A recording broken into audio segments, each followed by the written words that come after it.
Hey, it's Chad Brown. Welcome to another episode of the Disability Expert Podcast, where we talk about all things Social Security disability and otherwise what goes on in the disability world. I got my associate Aaron Dalton with me here again today. Aaron, good to see you. Good to be back. So today we're going to go through and look not at those specifically, but look at sort of broadly what it takes to win a disability case and look at sort of three big areas. So to start with, every case has a foundation. And just like I'm building a house right now. Don't get me started on how painful a process that is. But every house needs to be built on a strong foundation.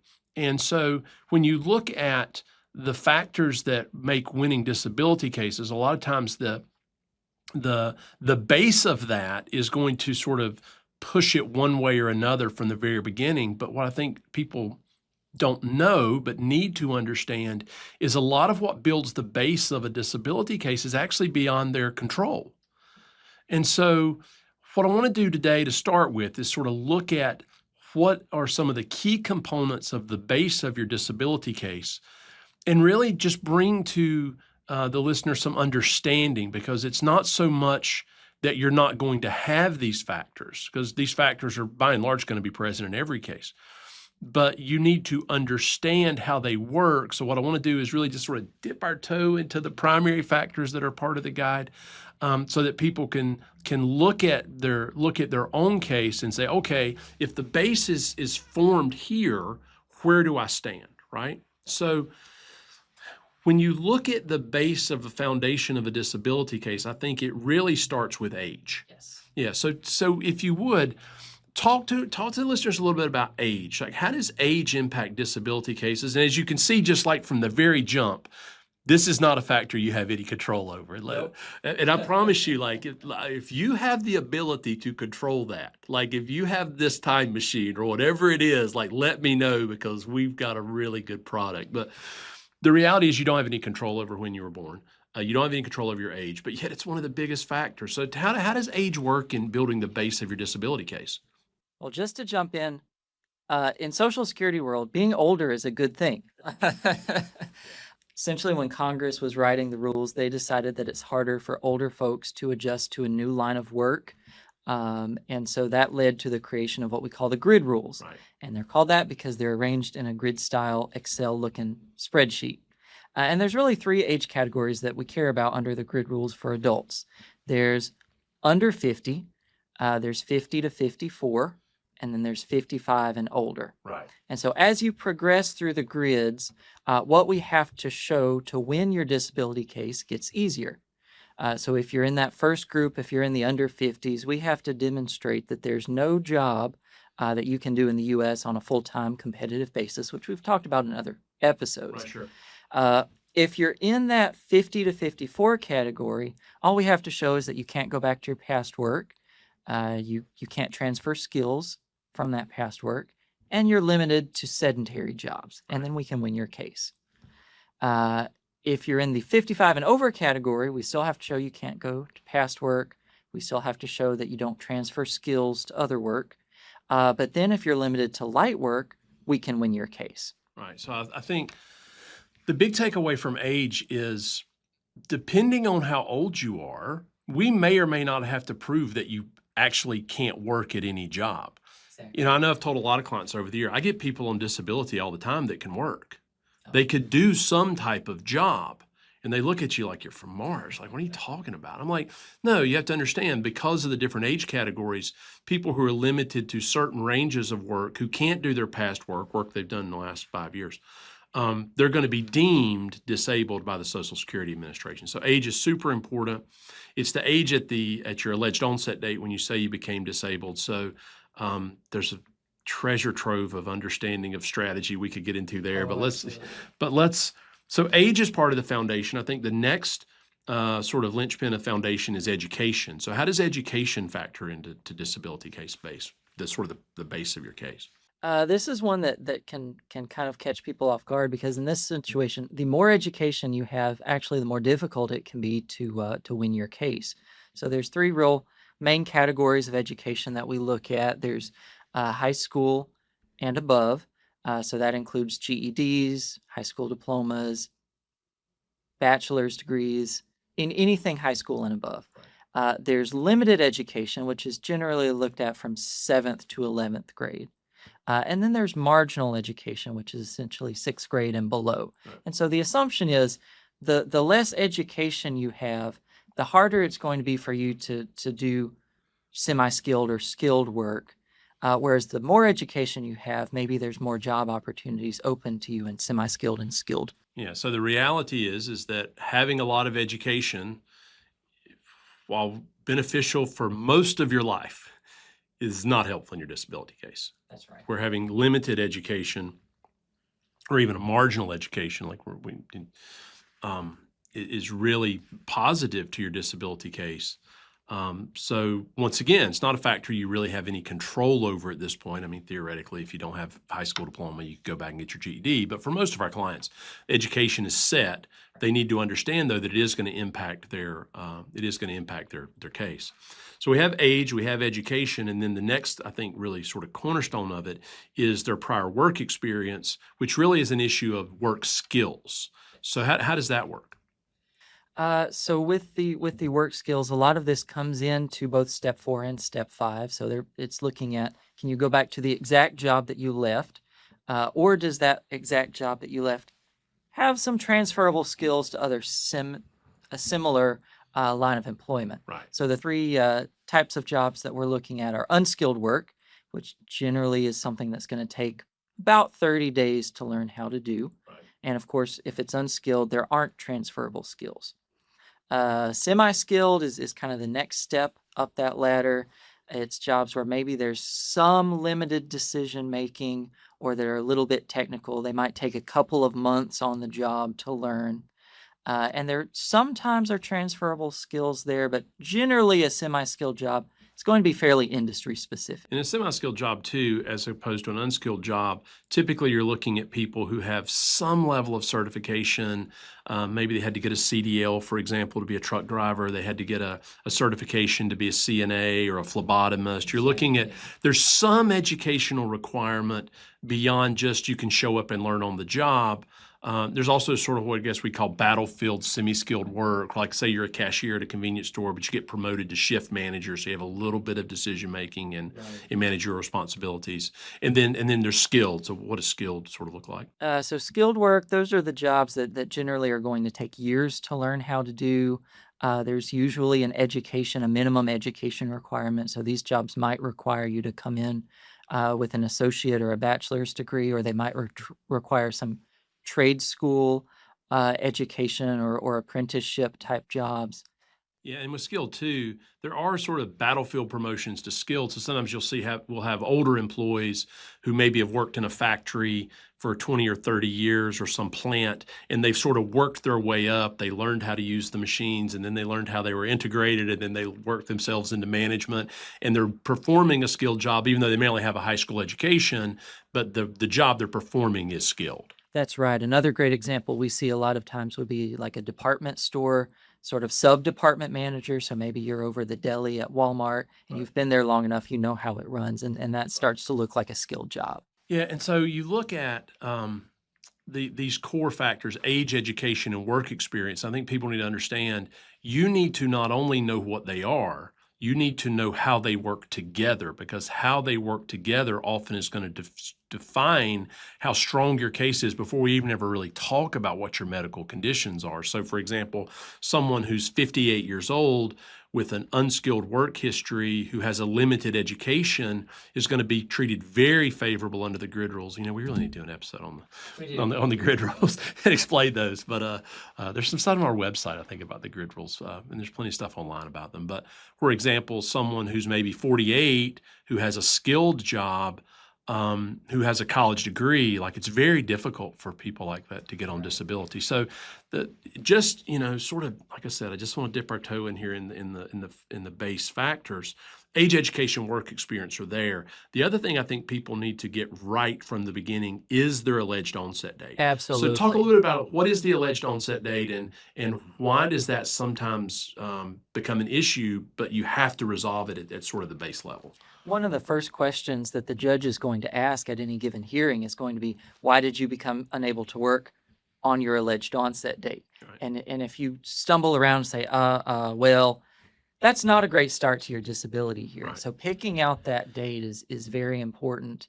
So for a lot of people, that can be when the job ended. But sometimes we're looking at a case and you changed age categories 6 Right. months after you left work. And we say, well, we really have a much better case 6 months later because you turned 50 Right. or you turned 55. Right. And selecting that date, getting it right, completely changes how the judge is looking at a case when the judge is preparing for the hearing. Yeah. So I think just to start with, you've got to understand age, education, work experience, and then you've got to get your onset date right. So let's just jump ahead a little bit. Let's look at the second sort of group of categories that build strong cases. Once you get your age, education, work experience, understand, get your AOD picked, you have to get the medical records right. Absolutely. You have to have medical treatment. It may go without saying. Some people are like, well, that's obvious. You have to have medical treatment. But if you've reviewed some of our files, you know It's not always obvious. It's not always obvious. So at first, though, why does medical treatment even matter in a disability case? It's so important to have something that backs up what you're saying is wrong with you. So just to go into a hearing and say, I'm in daily pain, I'm sorry, but if there's no evidence to back up that daily pain, the judge is not going to have anything to base a decision on. In fact, if you understand the rules, the judge is actually not allowed to approve cases without medical evidence. This is not, well, the judge believes you or doesn't believe you. The rules and regulations require that you actually have documented medical evidence documenting your condition. So at a minimum, you have to have, and sometimes that might only be a consultative examination that Social Security sends you to, but there are no favorable disability decisions that don't have medical records. Exactly. I mean, it just doesn't exist in the system the way the rules are worked. So you need to have medical treatment. What type of medical treatment matters, though? Because this is a huge issue we deal with a lot, too. So if you're going to build a strong case, what are you looking for in medical treatment? I am looking for consistent treatment with the correct type of outpatient provider. So, for example, if we're looking at an orthopedic case with a back or a knee, I want to see orthopedic treatment records.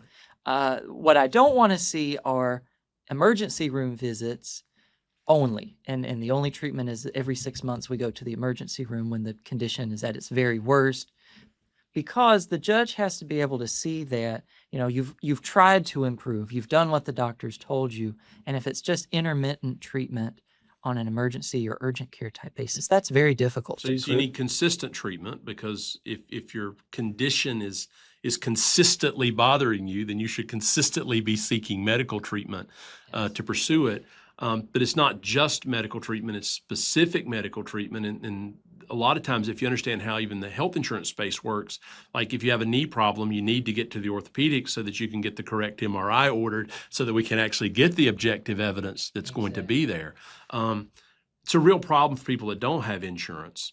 And while, this episode is about, how do you build a case that wins, the reality is if you don't have that level of treatment, it's not like the judge is going to say, well, okay, well, I'm sorry you couldn't get that. Let me pay you anyway. Right. Like you've got to be making effort to get the right treatment. And if that is only going to the ER, well, then by all means go to the ER. We're not saying don't get treatment at all because you can't get the correct treatment from the correct provider. But understand, we're talking about optimizing your case. Right. And one of the big things the judges look at is they're not allowed to pay somebody whose condition could be controlled by medication. Right. In most circumstances. So one of the things they're looking for is, well, can your condition be controlled by medication? And really the only way to prove that is try the medication. Yeah, sure.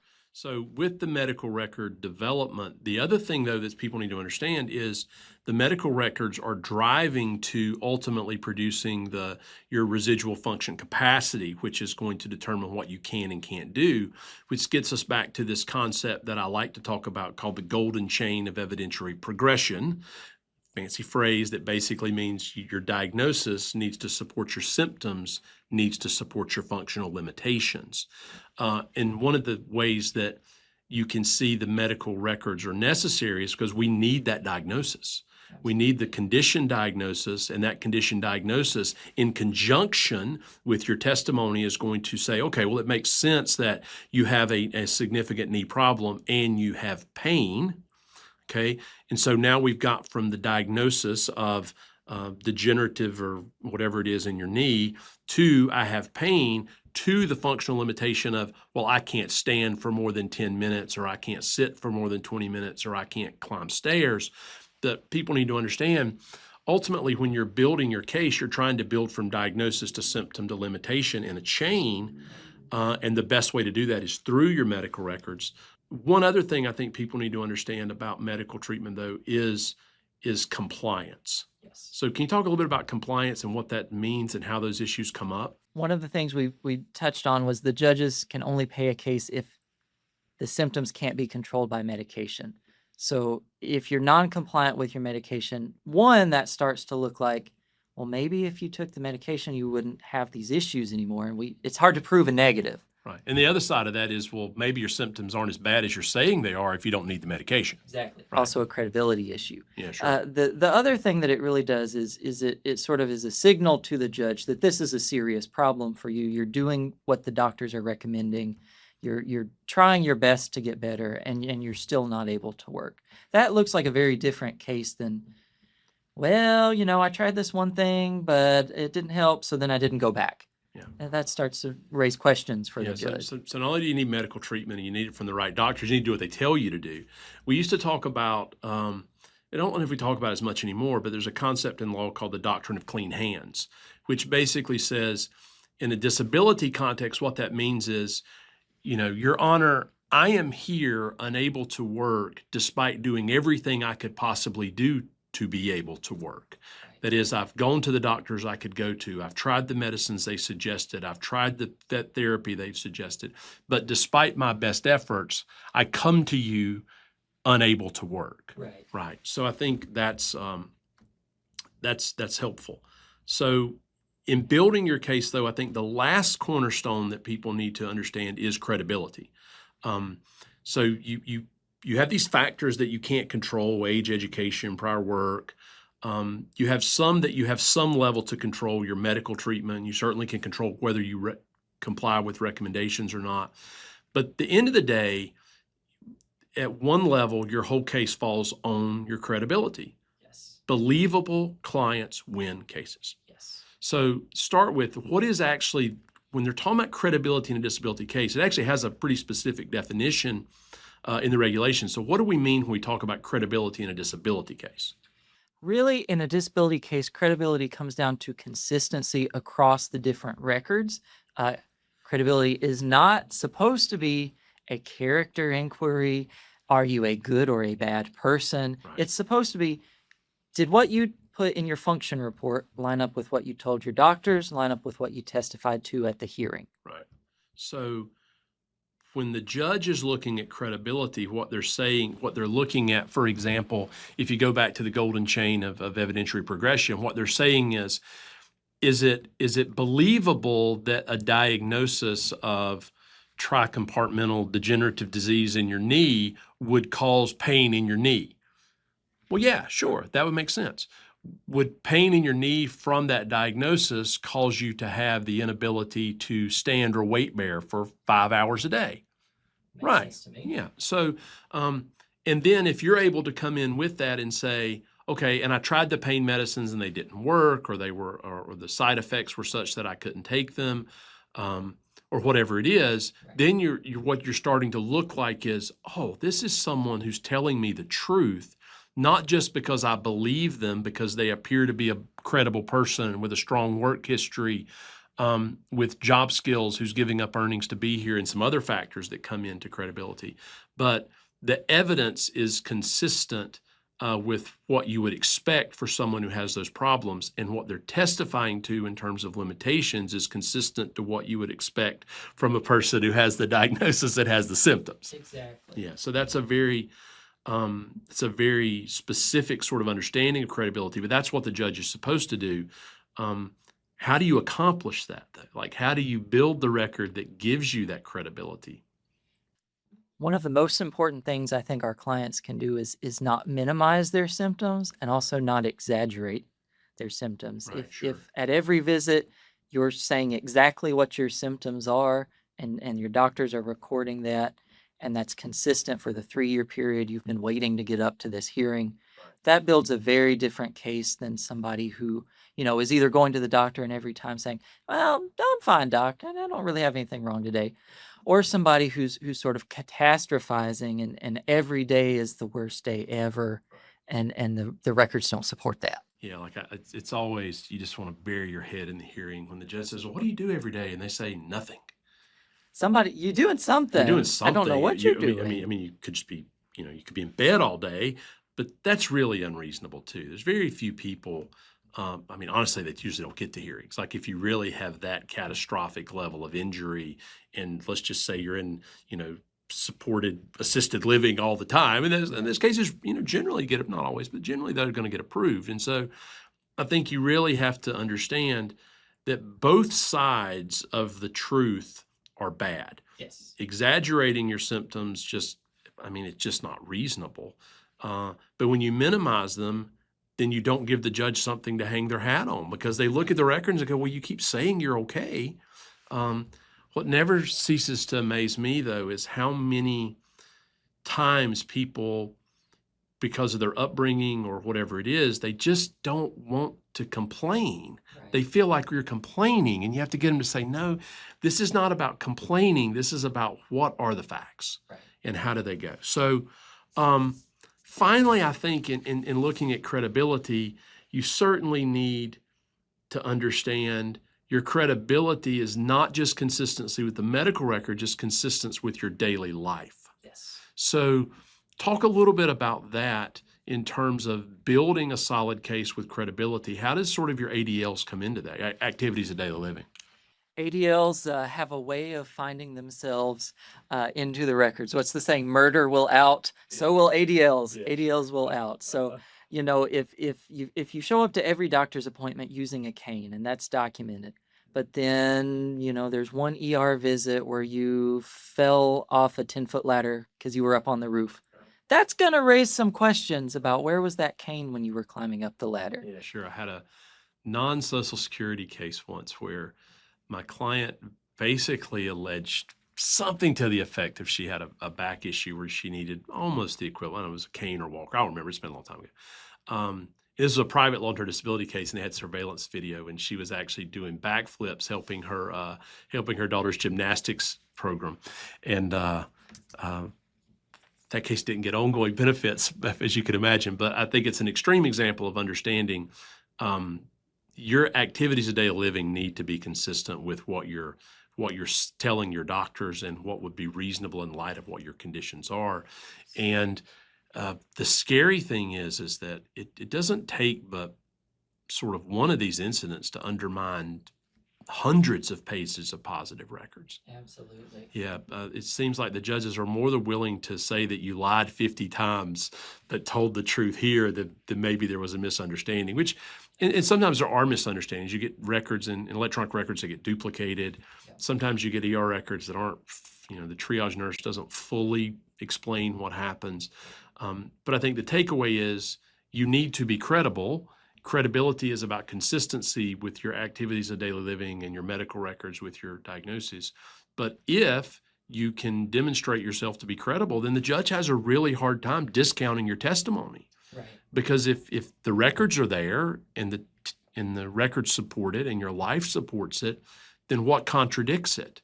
I mean, maybe the judge is just a prick or whatever, and they have a low approval rating. That but never happens. No, but the point is that once you build that foundation, understanding the rules, and then once you build the medical record, and then if you can prove that it's consistent, I mean, it's hard to lose those cases. I mean, unless just something unfair happens. So people ask us what it takes to win a disability case. And what it takes to win a disability case is solid base, which is really understanding the foundations, getting the right medical treatment, and then building an overall record of credibility so that the judge can look at you and say, "You know what, I believe this person."